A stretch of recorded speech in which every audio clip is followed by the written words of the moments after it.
wabarakatuh. Alhamdulillahirabbil alamin. Nahmaduhu wa nasta'inuhu wa nastaghfiruh wa na'udzu billahi min shururi anfusina wa sayyiati a'malina. May yahdihillahu fala mudhillalah wa may yudlil fala hadiyalah.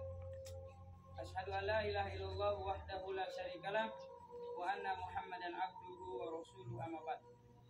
Yang kami hormati Mudirul Mahad Dr. Zainuddin MAG, yang kami hormati Kepala Sekolah SMP Muallimin SMP Muhammadiyah Narmada atau yang mewakili, yang kami hormati Kepala Sekolah SMA Boarding School Muallimin Muhammadiyah Lombok Barat beserta Dewan Guru yang kami hormati dan yang kami cintai, para santri Boarding School Muallimin Muhammadiyah Lombok Barat.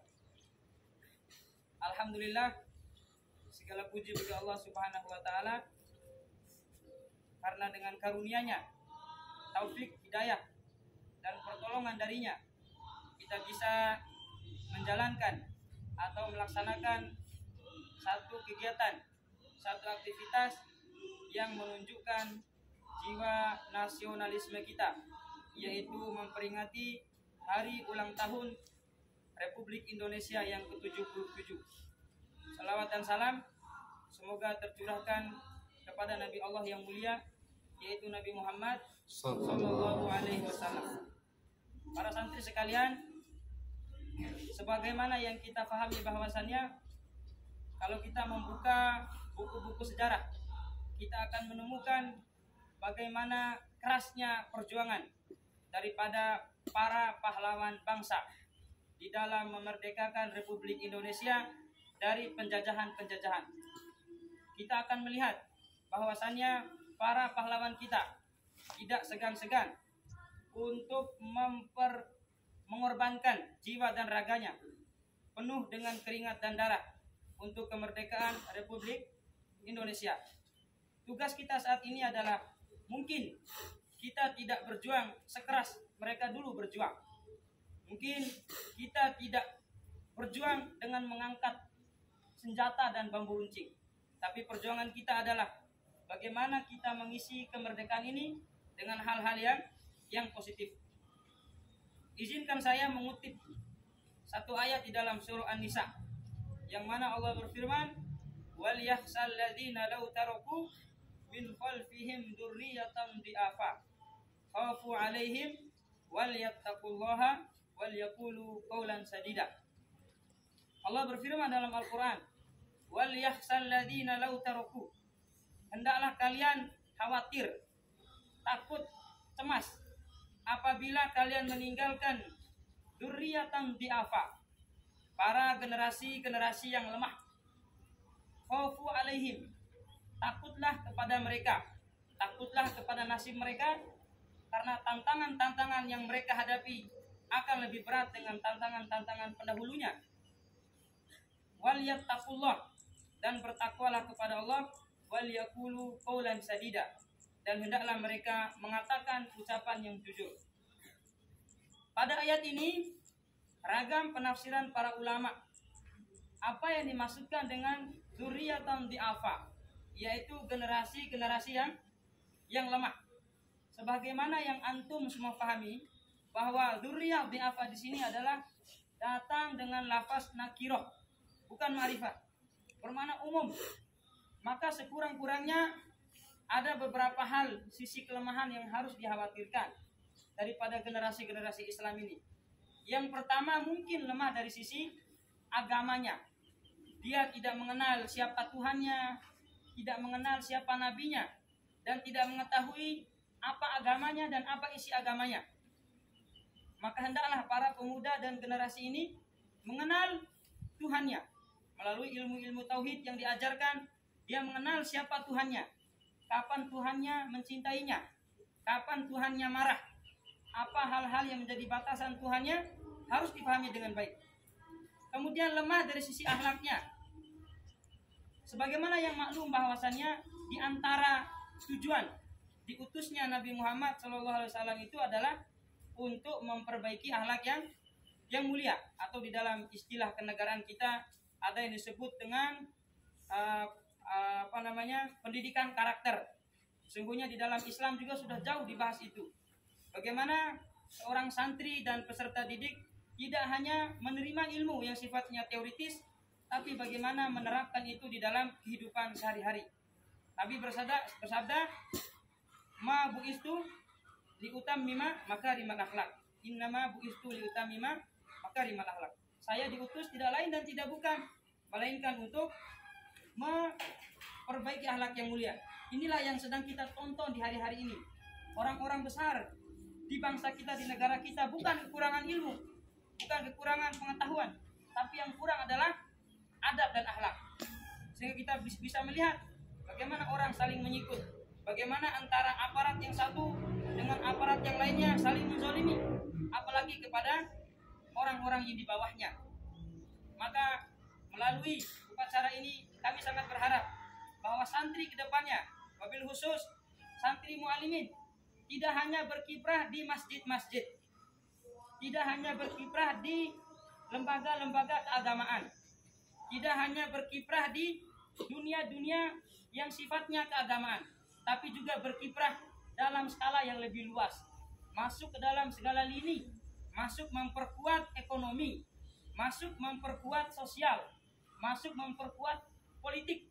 Bagaimana itu kita mengislamisasikan politik itu, kita mengislamisasikan ekonomi itu, sehingga tidak hanya bermanfaat bagi bangsa Indonesia, tapi juga dirasakan oleh umat Islam. Maka santri mu'alimin tidak hanya berdiam diri di masjid, tidak hanya menjadi penceramah, tapi berkiprahlah di bagian-bagian yang lebih luas, tentu dengan semangat santri yang kita bawa. Kemudian selanjutnya kita belajar daripada sejarah Kiai Haji Ahmad Dahlan, yang mana kita bisa belajar dari kisah ini. Para santri, saat itu Kiai Dahlan sedang mengajarkan muridnya, sedang mengajarkan santri-santrinya tafsir surah Al-Ma'un, yang mana pelajaran ini diulang-ulang sampai seorang murid Kiai Dahlan bertanya, dan ini adalah sifat daripada santri Muhammadiyah itu, kalau ada yang menjanggalnya dia berani bertanya. Maka sang murid bertanya, "Wahai Kiai, kenapa kita terus mengulang-ulang surah Al-Ma'un? Sudah 4 kali, bahkan ada yang mengatakan sudah 7 kali diulang-ulang. Apakah tidak ada surat lain dalam Al-Quran ini?" Maka Kiai sebagai orang yang berilmu, yang lebih mengetahui daripada muridnya, menjawab, "Apakah kalian sudah mengamalkan surah Al-Ma'un itu?" Maka kata murid, "Sesuai dengan keilmuan yang difahami sudah, wahai Kiai." Bagaimana cara mengamalkannya? Kata murid, "Kami mengamalkannya dengan cara membacanya di dalam sholat kami, mengajinya." Maka sang Kiai mengatakan, "Bukan itu yang saya maksudkan dengan mengamalkan surah Al-Ma'un itu.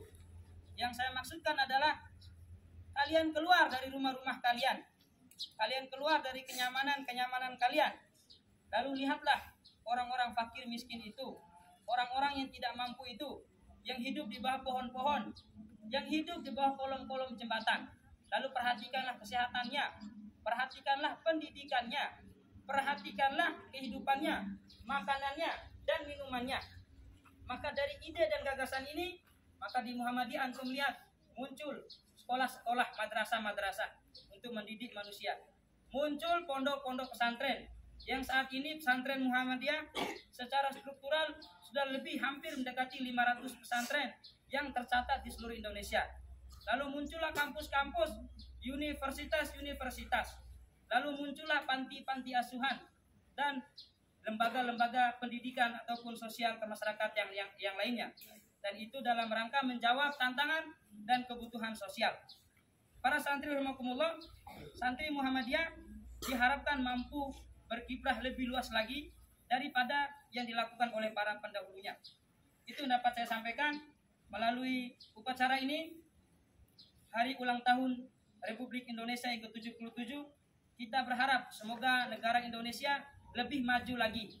Semoga negara Indonesia mampu berdiri di atas tulang dan kakinya sendiri, tidak mengekor pada bangsa-bangsa yang lainnya. Semoga para aparat, para pimpinan negara ini betul-betul ikhlas dan tulus di dalam memimpin negara ini, sehingga berjalan sesuai dengan tujuannya. Demikian, wassalamualaikum warahmatullahi wabarakatuh.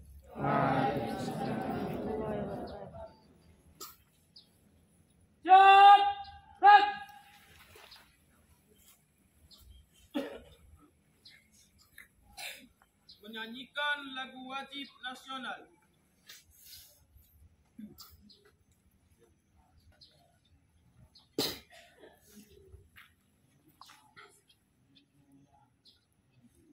Agustus tahun 45, itulah hari kemerdekaan kita. Hari merdeka, nusa dan bangsa, hari lahirnya bangsa Indonesia.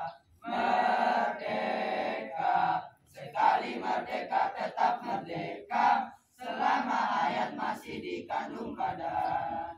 Kita tetap setia mempertahankan Indonesia. Kita tetap setia membela negara kita. 17 Agustus tahun 45, itulah hari kemerdekaan kita.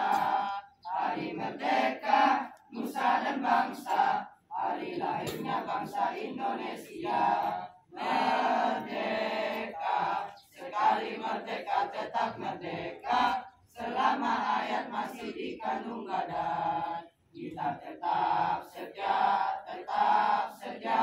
mempertahankan Indonesia. Kita tetap setia membela negara kita.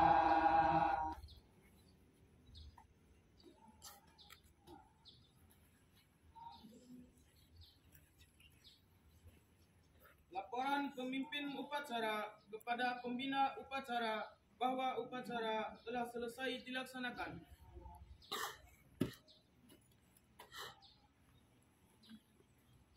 Upacara telah dilaksanakan. Laporan selesai. Bubarkan. Siap, bubarkan.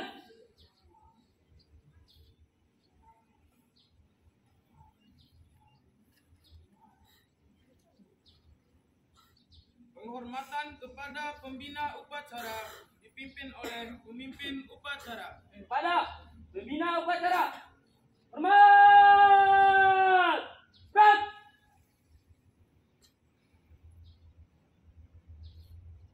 Tegak. Berat. Pembina upacara meninggalkan lapangan upacara.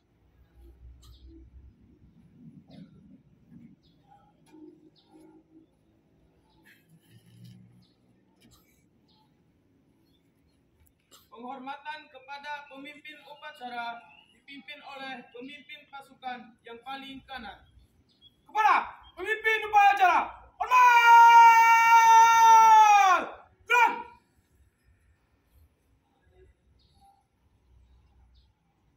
Tegak. Gerak.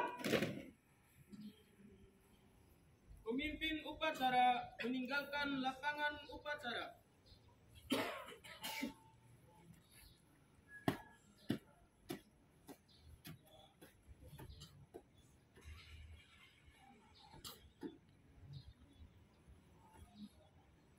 Upacara selesai, pasukan dibubarkan.